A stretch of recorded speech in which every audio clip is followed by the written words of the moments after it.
Welcome to the Strategic Organizational Change, a Holistic Approach to Competitive Advantage session. I'll now turn the microphone over to our presenter, Dr. Harold Okere. Thank you.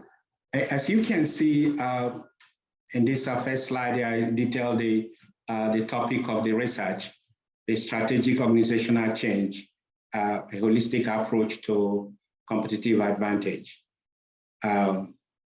I'm Harold Okere from, of course, College of Management and Technology. I teach accounting, finance, and sometimes management classes.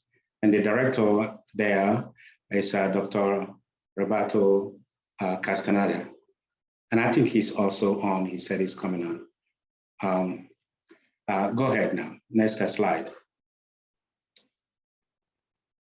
And then this is the problem statement. The purpose of the study is to investigate the impact of holistic strategic organizational change on an organization's ability to create and sustain a competitive advantage. Next slide.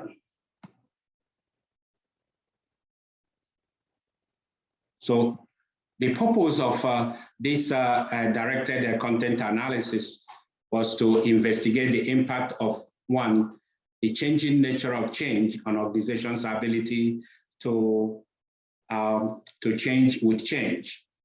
Secondly, the alignment of the mission, because mission is why the organization is an organization's reason for existence, and the objective, which is the organization's what the organization tend to achieve and at what time they want to achieve it. And we talk about also the strategies, and which is the plan to achieve both your mission and your objective, and also the policies, which is a broader guideline for decision making. And then C, we also looked at what the conceptual framework for a competitive advantage for an organization look like. And then D, we talk about the iceberg effect of organizational change. I'm going to explain that further, because that's the crux of the research, the iceberg analogy of organizational change. And we have also sources of market dominance all the way from 1900 up till today. And we talked about the technological impact of then versus now in gaining and sustaining competitive advantage. And then we also talk about the research questions or research theories that we use to explore this research. The impact of organizational conceptual framework. That framework we talked about in C, in this in the prior in the purpose. We looked at that to see how that will affect the organization's ability to gain and sustain competitive advantage in an organization. Then, in which case we looked at the culture, organizational culture. We looked at also the organization's capabilities. We looked about the organization's priorities and organization's ability. And we talk about the innovativeness of an organization, the impact of the innovativeness of an organization. In the significance of the study, we talked about understanding the impact of organization's culture as a crucial point for the success and adaptation of change. Why is the study used the iceberg analogy? We did that because the business process transformation or organizational change processes to achieve and sustain competitive advantage. We talked about the theoretical framework that we use, or the theory that we used in trying to explore this problem or investigate this problem. The theoretical framework for this study includes combination of a critical reflection as created by Clanton in 1996. And this is the process. The process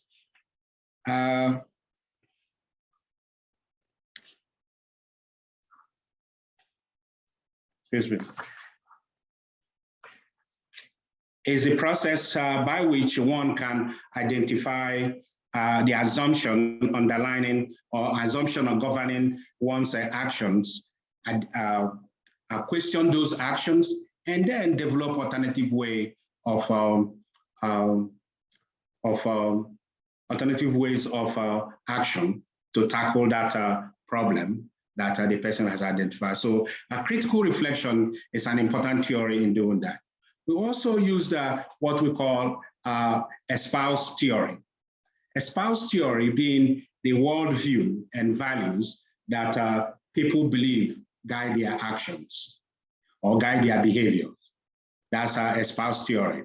And then we also talked about theory in use, and this theory was created by Agris and Scone in 1974. The theory in use then is also a worldview and values that that is reflected in the behavior that actually drive people's action. So here, when we're talking about the what people say, this is what we do, we also looked at what actually they do. And that's why we employed iceberg analogy, and we're going to see that in the future. Next slide. So here, the changing nature of change requires that organizations reevaluate how they do things. According to Hammond in 2012, talked about that organizations need to change as fast as their environment in order to survive, in order to create and sustain competitive advantage. So strategic organizational change then is the alignment of the mission that we talked about earlier, the objective, the strategies, and then policies, according to Willing and Hunger. The iceberg theory then, or the iceberg that sinks organizational change is what Tobin Rick talked about in his blog. And then if you look on the graphic, the only graphic I have here is talking about, if you look at that, it talks about the iceberg that sinks organizational change. What are they? If you look here, if you come in an organization and you want to talk about, you want to look at the culture and try to change the culture, you are in for a bunch of surprises if you do not understand holistically how the iceberg theory. That's why we use this iceberg analogy. If you see an iceberg, you see that in the upper side, it's very few, but beneath it, there are a bunch of things beneath the iceberg. So in the organizational culture look like this. We have the visible organizational culture, which is the top of the iceberg. And there it says, this is the way we get things done. But here beneath the iceberg, there are a bunch of them that say, this is the way we really get things done. So if you come to change an organization without holistically thinking about both the visible organization culture and the invisible organization culture, the person is down to fail. And we're going to see what the research found out as we go forward. So organizational capabilities, talking about the resources and the skilled personnel that the organization has, the priorities that the organization has, the agility, which is the how fast an organization can change as change takes place. And these are the things that Michael Porter in 1985 talked about competition, how an organization can gain a competition. And other people followed in that line and building on what Michael Porter had talked about. And the one I liked that as Jiman and Emegwani in 2020, when they talk about this, the impact of these capabilities and priorities and organizational agility. Next slide. And then we have procedures. We talked about directed content analysis here. We used this content analysis. Content analysis is a part of qualitative research where we, but we did not just take a content analysis. There is this content analysis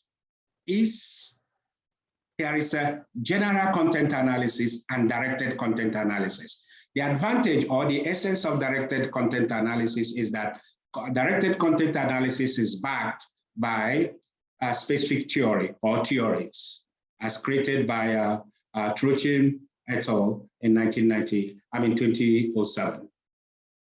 Now, we also developed this theory, the theory that we mentioned before, the critical reflection theory that we mentioned before.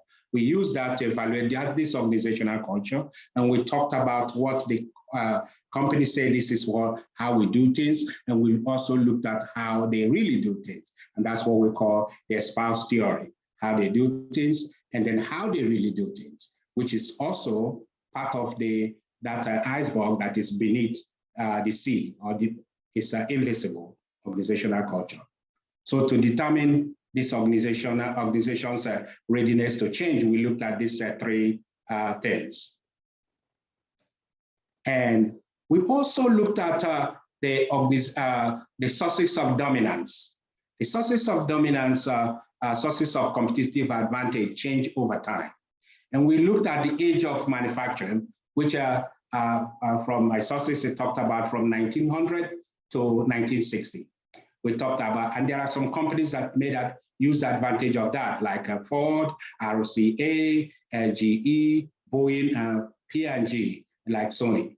And then age of distribution, we also looked at Walmart, Toyota, UPS, and CSX. Those people do from 1960 to 1980.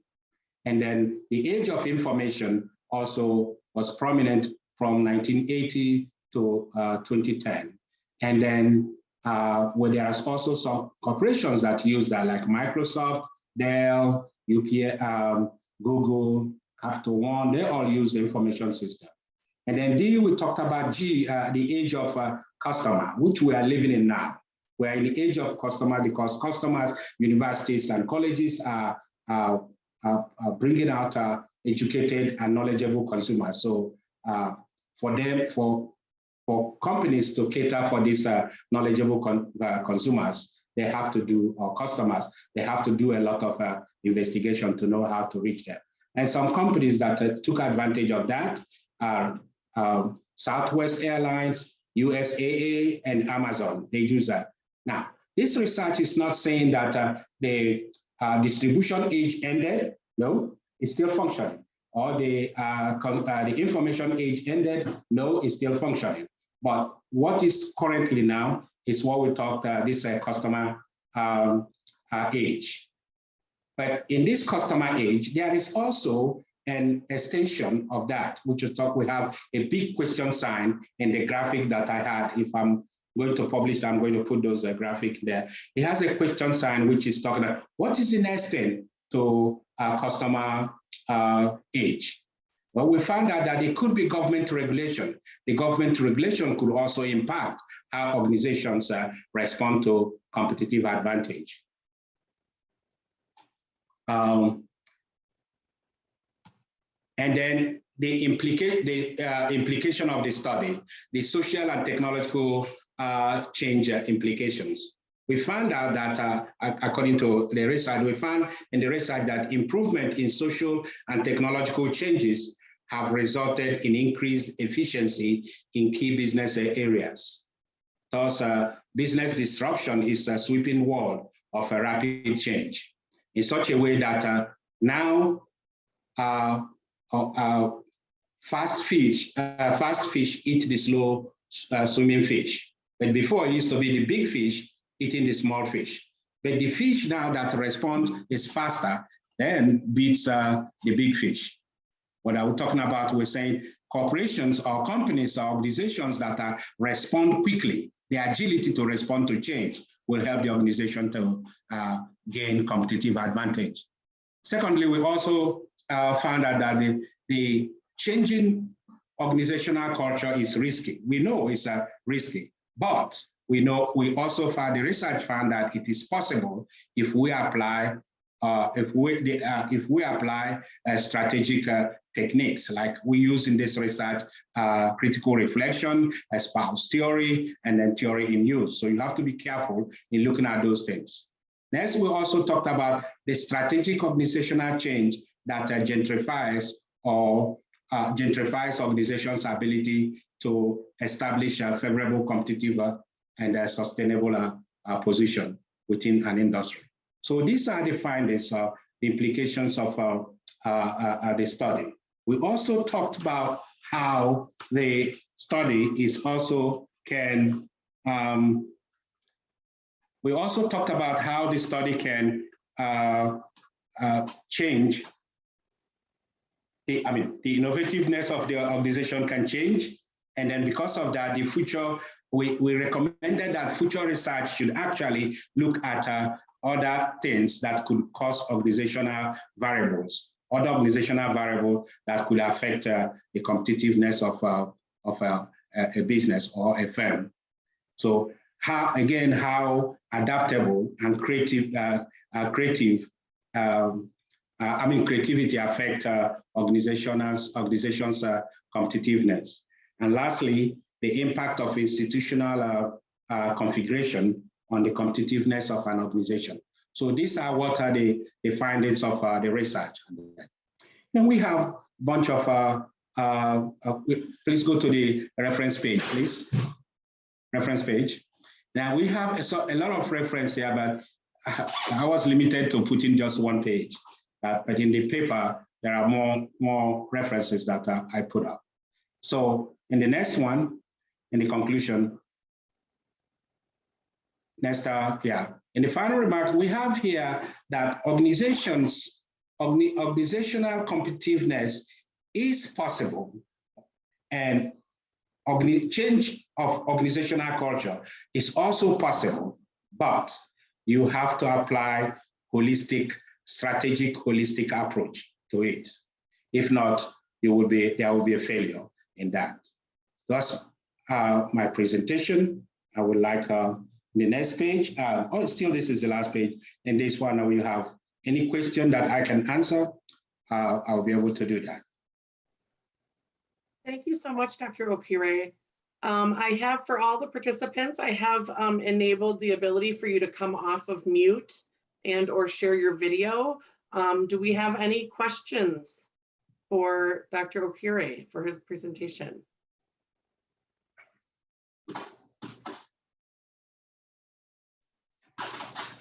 I see Shannon Sims typed in the chat. Dr. Okere, would you be willing to share your entire reference list? Yes, but I don't have it in this presentation because I was limited to this number. I didn't know I was going to create more references. Yes, I have more reference for the entire paper. And we can work with you to get that and include it in the app for your session, Dr. Okere, or Shannon. You can also find him under the speakers area and connect with him via email if you would like to request it individually. And this paper is about ready to be published. Wonderful. I know that it's written there like it's a proposal. It's about ready to be published. Great. In the Journal of Business that is sponsored by International Academy of Business and Public Administration Discipline. And that. Anyone else have a question for Dr. Okere?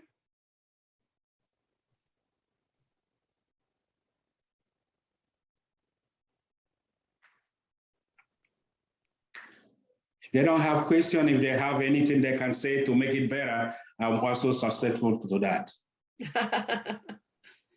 We do have one question from Dr. Watley Gee. Do you have any examples of companies who have effectively used this holistic approach?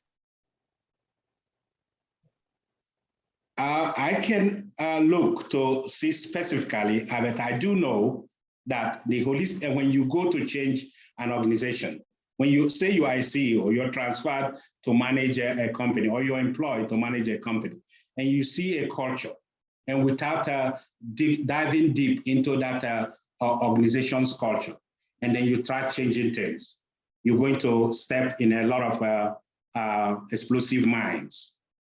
I know that as somebody who worked many, many years in my life with municipal organization and also in some businesses, that you need to know what goes in an organization. Like if you look back on that, the iceberg effect, you see a lot of things that is under that you need to pay attention to before you know how to respond to the changes. You can't just you cannot make changes to the visible organization, leaving the invisible organization intact, and you think you will succeed. And organizational culture too is also the only thing that is not duplicatable by any culture, any organization. So it's the DNA of an organization. So you cannot come in to change the DNA. You can never change the DNA of an individual. Thank you. It looks like there's a follow-up question. Would this approach work for international organizations, or is this primarily limited to American companies? No, it's not. It's not limited to American companies everywhere. But you should also know that in international, it depends also the culture of the environment. There are some communities that are not as broad-minded as the United States area, but this is transferable from one area to another. I know, for example, there are certain things here that is not that probably many people are going to fight in the Nigerian community. As you can see, my old country is Nigeria.